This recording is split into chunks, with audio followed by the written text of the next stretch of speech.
Et aujourd'hui, je vais vous parler de quelque chose de très important. C'est une attaque récurrente, mais ça, c'est une des attaques les plus terribles. C'est l'attaque sur les premiers-nés, l'attaque sur les aînés de famille. Très souvent, quand l'ennemi veut attaquer les familles, il en attaque les aînés. Et il réussit à détruire une famille, à détruire les promesses dans une lignée en attaquant le premier. Dans une famille, la position de premier est une position spirituelle. Et ça, si vous ne le comprenez pas, vous n'allez pas vous rendre compte de l'influence que peut avoir une attaque de l'ennemi sur le premier d'une famille. On utilise parfois deux termes. On utilise le droit d'aînesse.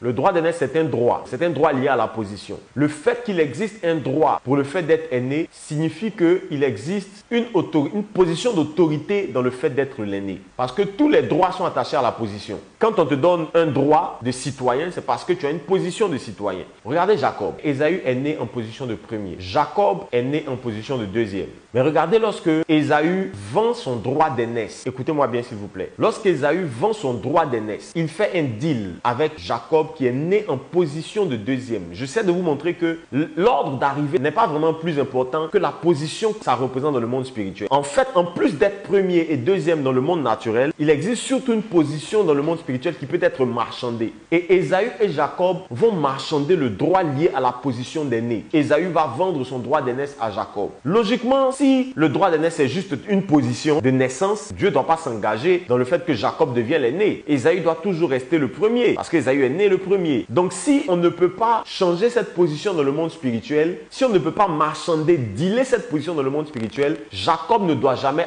aux yeux de Dieu, devenir l'aîné. Mais vous allez voir que quand Dieu parle de la descendance de Isaac, il mentionne Jacob, alors que Ésaü est l'aîné. Pourquoi Dieu considère-t-il le marchandage qu'il y a eu entre Ésaü et Jacob? Pourquoi est-ce que Dieu considère à partir de cet instant-là Jacob comme le premier? Pourquoi est-ce que Dieu continue la lignée des enfants de Abraham, pas avec Ésaü, mais avec Jacob? Pourquoi est-ce que Dieu entre dans ce business qu'il y a eu entre Jacob et Ésaü? Si le droit d'aînesse est lié forcément au fait que tu es né en position de premier. Ça veut dire quoi? Le droit d'aînesse, c'est un droit qui n'est pas seulement naturel, c'est un droit aussi qui est spirituel. Si vous le perdez spirituellement, vous en perdez les conséquences aussi sur le plan naturel. Écoutez-moi bien s'il vous plaît. Ça veut dire quoi? Que c'est un droit qu'on peut marchander, qu'on peut perdre ou qu'on peut gagner, quelle que soit sa position de naissance. On peut perdre ou on peut gagner le droit d'aînesse, on peut le marchander dans le monde spirituel. C'est grave. Mais ça nous montre aussi la nature de ce droit que parfois on a négligé. Dans la Bible, on utilise le mot droit d'aînesse pour parler du droit qui est lié au fait d'être le premier. Mais on utilise aussi un autre terme que Jacob va utiliser. Lorsque Jacob parle à lui, ses fils, il parle comme un père qui connaît l'importance du droit d'aînesse et de la position de premier. La première de ses paroles à son fils Ruben, qui est son premier né en position, il va regarder Ruben et il va lui dire ça. Dans le livre de Genèse, chapitre 49, il va dire à Ruben, Ruben, tu n'auras pas la prééminence parce que tu es monté sur la couche de ton père. Il utilise un mot, c'est le mot prééminence. La prééminence, c'est la position spirituelle qu'on donne à un aîné. Mais cette position-là, elle n'est pas forcément liée au fait de naître le premier. Donc, on peut l'arracher. Quelqu'un peut être né en position de premier et on peut lui arracher cette position dans le monde spirituel. Donc, on n'a pas arraché à Ruben la position de naissance de premier. Ruben était toujours né le premier. Mais on a réussi, malgré qu'on l'a gardé premier de naissance, on lui a arraché la position dans le monde spirituel. C'est ce qu'on appelle la prééminence. La prééminence, c'est la position spirituelle de premier ou d'aîné. Donc, il était toujours le premier fils né de Jacob, mais il n'était plus le premier dans le règne de l'esprit. Avec une bouche d'autorité, son père réussit à lui arracher sa position dans le monde spirituel. Il existe des voies dans le monde spirituel pour déposséder quelqu'un de sa position d'aîné dans le monde spirituel et le garder premier dans le monde naturel. Et regardez, ce qui est grave, pour vous montrer que ça n'a rien à voir avec le chiffre, ça n'a rien à voir avec la position d'arrivée. On peut prendre la position d'aîné à un premier et on peut la donner au dernier. Jacob a son premier fils Ruben, son deuxième fils Simeon, son troisième fils Lévi, son quatrième fils Judas. Normalement, les fils de Jacob doivent devenir des tribus qui vont former une nation. Et si on forme une nation, il faut que celui qui règne sur la nation, ce soit le premier, ce soit le fils aîné. En réalité, la prééminence allait donner à Ruben le droit de régner sur Israël. Regardez, la prééminence ne vient pas automatiquement sur le deuxième. Regardez ce que ensuite Jacob va dire au deuxième qui est Simeon et il va il va dire la même chose au troisième qui est Lévi. Il dit Simeon et Lévi sont frères. Ils ont tué un homme dans leur colère.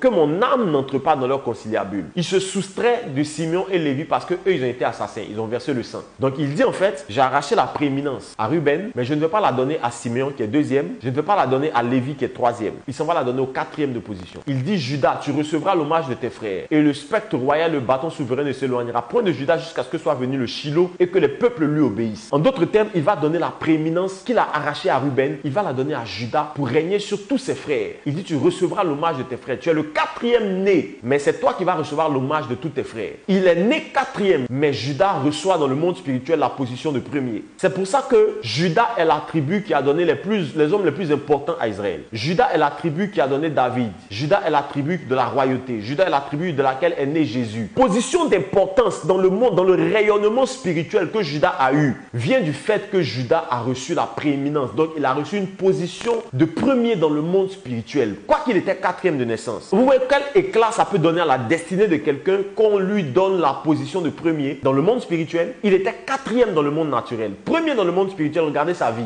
Regardez l'influence de Judas sur Israël. Ça veut dire quoi? Qu'on peut arracher le droit d'aînesse, la position d'autorité spirituelle. On peut arracher la prééminence à quelqu'un dans une famille et ça peut désorganiser la vie de cette personne et même la vie de cette famille. Donc la vie a commencé à tourner autour de Judas, a commencé à tourner autour de David, de ses fils, etc. Pourquoi? Parce qu'on a arraché la prééminence à Ruben, on l'a donné à Judas le quatrième. Donc la vie d'une famille peut être bousculée, ça peut être chamboulé si on arrache la position d'aîné au premier. Ça veut dire que si le diable arrache, là c'est Jacob qui décide de ne pas donner à son fils, mais si le diable arrache, il peut donner ça à qui il veut. Et il y a beaucoup de nos familles qui ont été déséquilibrées dans leur destinée, dans l'accomplissement de leur destinée, parce que le diable a réussi à arracher la position de premier à l'aîné.